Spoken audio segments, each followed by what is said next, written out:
Sleduje pozíciu ďalekohľadom.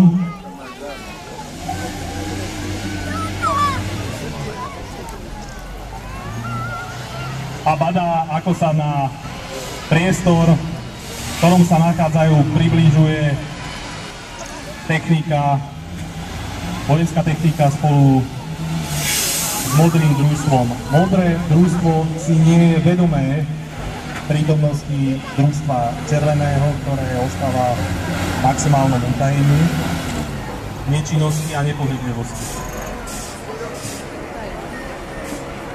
Modré družstvo je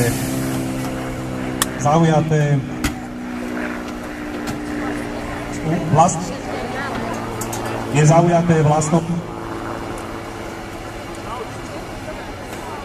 Jeho úlohou je vybudovať palebný post pre raketomet Grad, ovládnuť priestor, zaistiť ho pešými jednotkami. Práve o tom teraz diskutujú veliaci modrého družstva.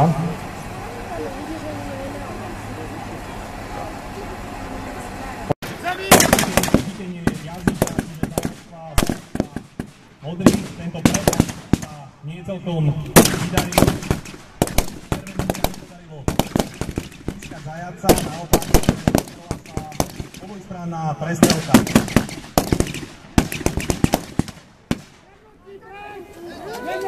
Modré družstvo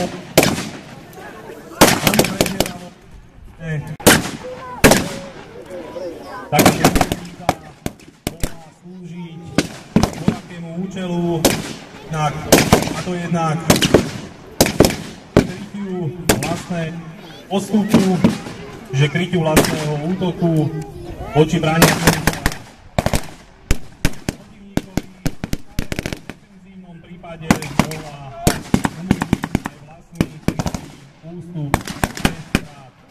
Červený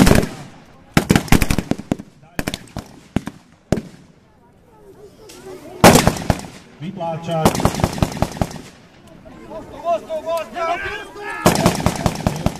rozdiel, ktorý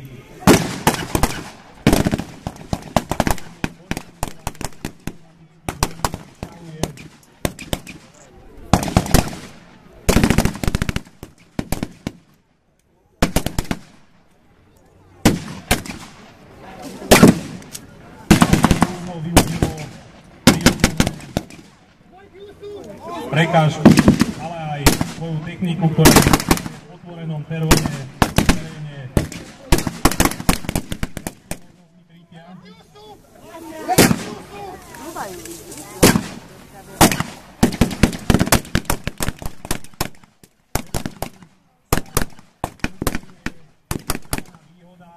Podarilo práve krídlo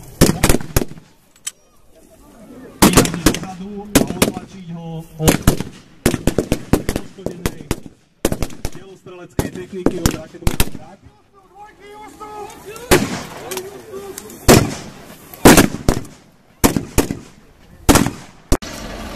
Či už sa jedná o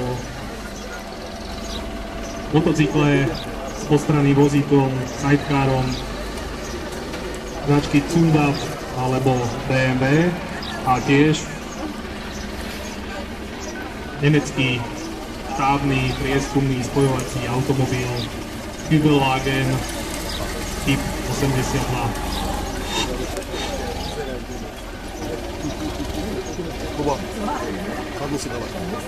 Celkom logicky je cieľom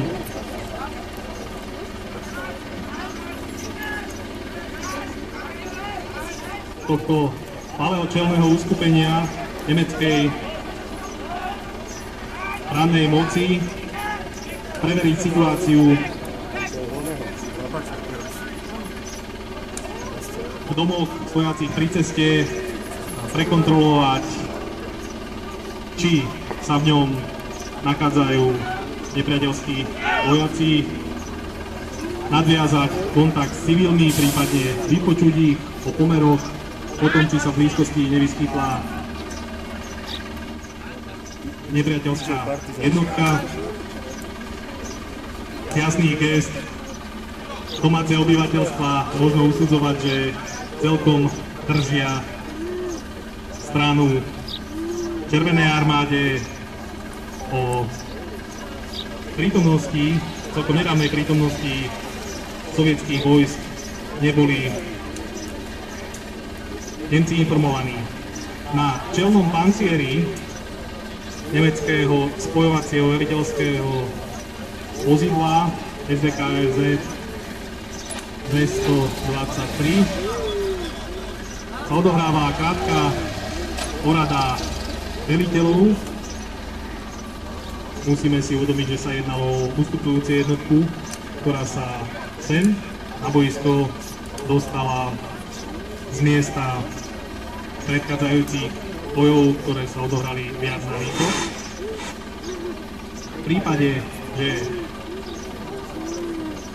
v bojoch niekde medzi riekou Hron a Nitrou prišlo k odpútaniu sa od nepriateľa nemeckej brannej moci a SS, tak ustupujúce nemecké jednotky sa snažili čo najrýchlejšie vyhľadať najlepšie priestory, najlepšie línie na obranu, preskúmať ich, vyhodnotiť ich a v prípade, že boli zvolené ako vyhovujúce na obranu, tak práve na týchto líniách, na týchto plodoch, v týchto oblastiach zaujať obranu v zmysle nemeckej obrannej taktiky. História nám vraví, že to bola mimoriadne účinná taktika, počty strát na strane útečiacich vojsk, či to už bol na území Slovenska, prvý československý armádny zbor, hlavne Červená armáda, alebo rumunskí vojaci, hovoria za všetko. Samozrejme, v prípade odkrytého terénu je obranca vo výhode, pretože je vo vopred pripravených pozíciách, má poskytovalo nemeckému vojsku, či už to bolo VA alebo SS, schopnosť mobility. Toto vozidlo mohlo ťahať samozrejme inú techniku, buď za účelom vyprostenia zapadnutej techniky, alebo za účelom presunu delostreleckej techniky. Inak to nie je ani v tomto prípade, keď máme možnosť vidieť, že posádka tohto vozidla, ktorému dnes hovoríme, tak zmundovanie HATO práve vypojila delostrelecký prostriedok, menší protitankový kanón, Panzerabwehr kanón 30. Začali sa z nemeckej strany ozývať zbraním s vyššou kadencou a ďalekým dostrelom, predovšetkým guľovky a rúšky. Samopaly, ktoré boli určené na boj v stredných vzdialenostiach, blízka, tie ostávajú ešte mlčať.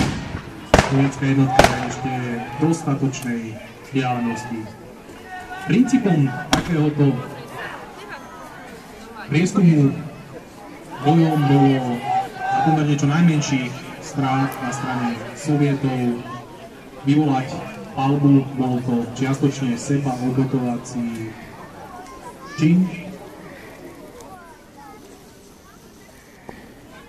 Na sovietskej strane boli pripravení pozorovatelia s periskopmi, zákopovými, s ďalekohľadmi, ktorí dokázali identifikovať body obrany a ne potom zamerať svoj útok, alebo teda aspoň vyvolať delostreleckú palbu. Oslabiť tak obranu a prelomiť ju, zničiť ju pechotným alebo kombinovaným pechotno-mechanizovaným útokom.